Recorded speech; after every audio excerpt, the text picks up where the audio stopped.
Top quality और consistent performance के लिए सिर्फ सिल्वर पंप नाम याद रखना। ಕರ್ನಾಟಕ ಬಂದ್ ಶನಿವಾರ ಕರೆ ಕೊಟ್ಟಿರುವಂಥ ಕರ್ನಾಟಕ ಬಂದ್ MES ಉಪಟಳ ತಾಳಲಾರದೆ ಈ ನೆಲ ಜಲ ರಕ್ಷಣೆ ಕೂಗಿನಿಂದ ಬಂದ್ ಮಾಡಬೇಕು ಅಂತ ಕರೆ ಕೊಟ್ಟಿರುವಂಥದ್ದು.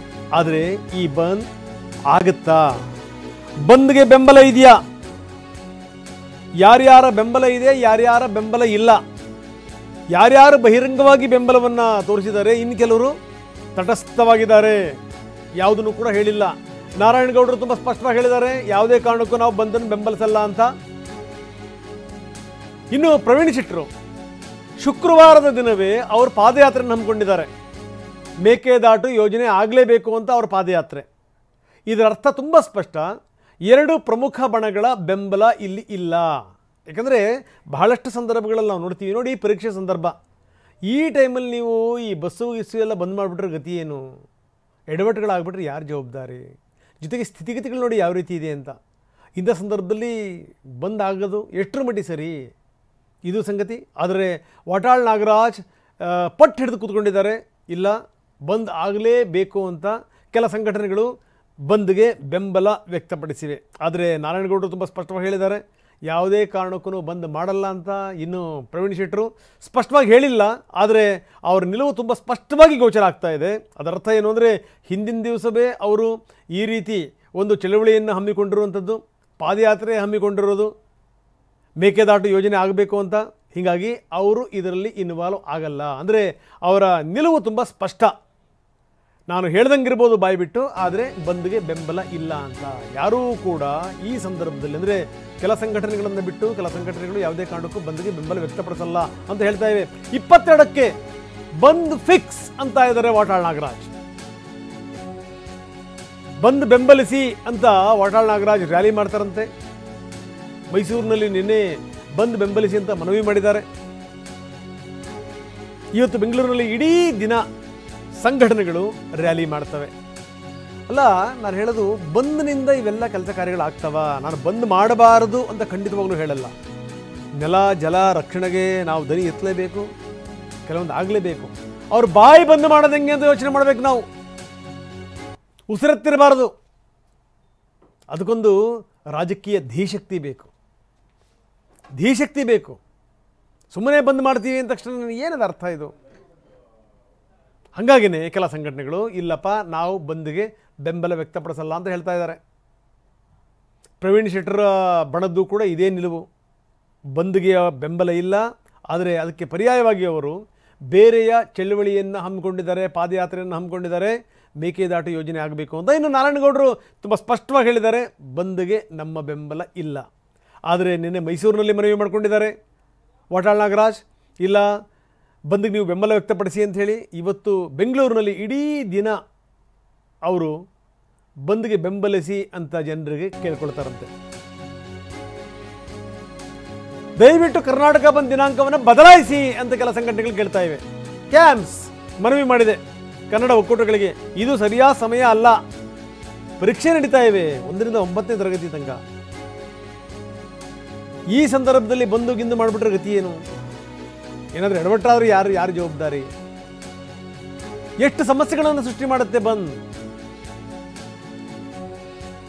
ಸೊ ಅವರ ಪ್ರಕಾರ ಇಲ್ಲಿ ಲಾಭಕ್ಕಿಂತ ನಷ್ಟವೇ ಜಾಸ್ತಿ.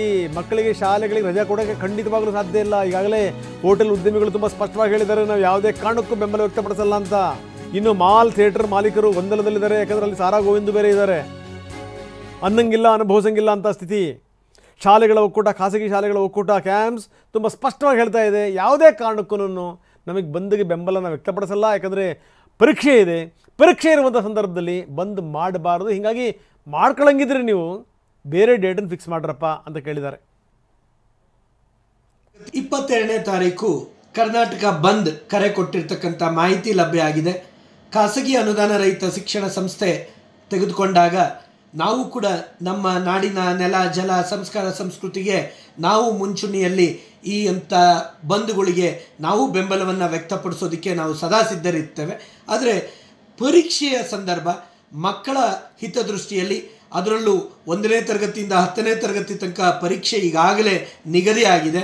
ಜೊತೆಗೆ ಪಬ್ಲಿಕ್ ಪರೀಕ್ಷೆ ಇರೋದರಿಂದ ಏನು ಹೋರಾಟಕ್ಕೆ ಕರೆ ಕೊಟ್ಟಿರ್ತಾರೆ ಅಂಥವರು ಇದರ ಬಗ್ಗೆ ಯೋಚನೆ ಮಾಡಿ ನಿರ್ಧಾರವನ್ನು ತೆಗೆದುಕೊಬೇಕು. ಪರೀಕ್ಷೆ ಆದ ನಂತರ ಅಥವಾ ಅದಕ್ಕಿಂತ ಮುಂಚೆ ಈ ಒಂದು ಬಂದ್ಗಳು ಮಾಡಿದ್ರೆ ಒಳ್ಳೆಯದು ಅನ್ನತಕ್ಕಂಥ ಅಭಿಪ್ರಾಯವನ್ನು ವ್ಯಕ್ತಪಡಿಸಿ, ನಾವಂತೂ ಯಾವಾಗಲೂ ಕೂಡ ಇಂಥ ಒಂದು ಹೋರಾಟಕ್ಕೆ ನಾವು ಬೆಂಬಲವನ್ನು ನೈತಿಕವಾಗಿ ಹಾಗೂ ನೇರವಾಗಿ ಭಾಗವಹಿಸುವಂಥ ಎಲ್ಲ ಮನಸ್ಸು ಇಟ್ಕೊಂಡಿದ್ದೇವೆ.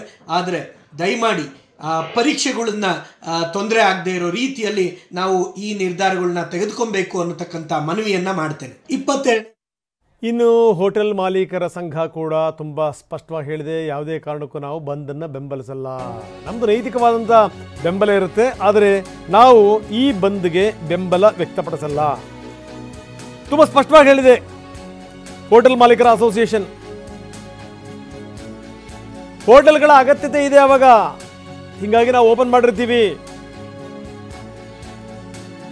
PC ರಾವ್ ಇದಕ್ಕೆ ಸಂಬಂಧಪಟ್ಟಂಗೆ ಹೇಳಿದ್ದಾರೆ, ಹೋಟೆಲ್ ಓಪನ್ ಇರುತ್ತೆ, ಹೋಟೆಲ್ಗಳನ್ನು ನಾವು ಬಂದ್ ಮಾಡಲ್ಲ, ನೈತಿಕ ಬೆಂಬಲವನ್ನು ಮಾತ್ರ ನಾವು ವ್ಯಕ್ತಪಡಿಸ್ತೀವಿ ಅಂತ. ನಿಜ, ಯಾಕಂದರೆ ತುಂಬ ಸಂದರ್ಭಗಳಲ್ಲಿ ಹೋಟೆಲ್ ಮಾಲೀಕರು ಈ ರೀತಿ ಹೇಳಿದ್ದಿದೆ. ಯಾಕಂದರೆ ನೋಡಿ, ಪರದಾಡ್ತಾರೆ. ಈಗ ವಿಪರೀತ ಬಿಸಿಲು ಝಳ ಶುರುವಾಗ್ಬಿಟ್ಟಿದೆ, ಜನ ಓಡಾಡೋದಕ್ಕೆ ಸಂಖ್ಯೆ ಕಡಿಮೆ ಆಗಿದೆ. ಹೋಟೆಲ್ ಮಾಲೀಕರು ಸಂಕಷ್ಟದಲ್ಲಿದ್ದಾರೆ ಒಂದು ಲೆಕ್ಕದಲ್ಲಿ. ವಿಪರೀತ ಏನು ಅಂದರೆ ಬೆಲೆ ಏರಿಕೆ ಜಾಸ್ತಿ ಆಗಿದೆ, ಹೋಟೆಲ್ ನಡೆಸೋದು ಕಷ್ಟ ಇದೆ. ಇಂಥ ಸಂದರ್ಭದಲ್ಲಿ ಪದೇ ಪದೇ ಬಂದ್ಗಳು ಮಾಡಿಬಿಟ್ರೆ ಏನು ಮಾಡಬೇಕು ಅವರು? ಏನು ಮಾಡಬೇಕು?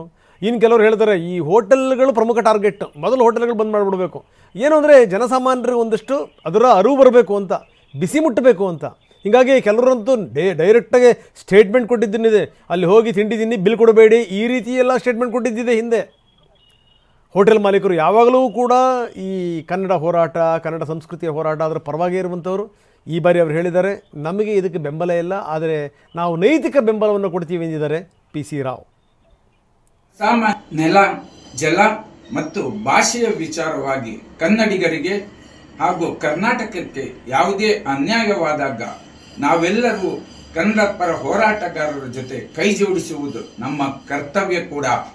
ಹೀಗಿದ್ದರೂ ಹೋಟೆಲ್ ಉದ್ಯಮ ಅಗತ್ಯ ಸೇವೆಯ ಅಡಿಯಲ್ಲಿ ಬರುವುದರಿಂದ ಹಾಗೂ ಜನಸಾಮಾನ್ಯರಿಗೆ ಆಗಿಂದಾಗೆ ಆಹಾರ ಪೂರೈಸಬೇಕಾಗುವುದರಿಂದ 22ರ ಬಂದಿನಲ್ಲಿ ನಾವು ನೈತಿಕ ಬೆಂಬಲ ಕೊಡಲಿದ್ದೇವೆ. ವ್ಯಾಪಾರ, ವ್ಯವಹಾರ, ವಹಿವಾಟು ತುಂಬ ಸಂಕಷ್ಟದಲ್ಲಿವೆ. ಇಂಥ ಸಂದರ್ಭದಲ್ಲಿ ಈ ರೀತಿ ಬಂದ್ ಮಾಡಿಬಿಟ್ರೆ ಗತಿ ಏನು ಅನ್ನುವಂಥ ಪ್ರಶ್ನೆ ಅತ್ಯಂತ ಸಹಜವಾಗಿ ಹೋಟೆಲ್ ಮಾಲೀಕರಿಂದ ಕೂಡ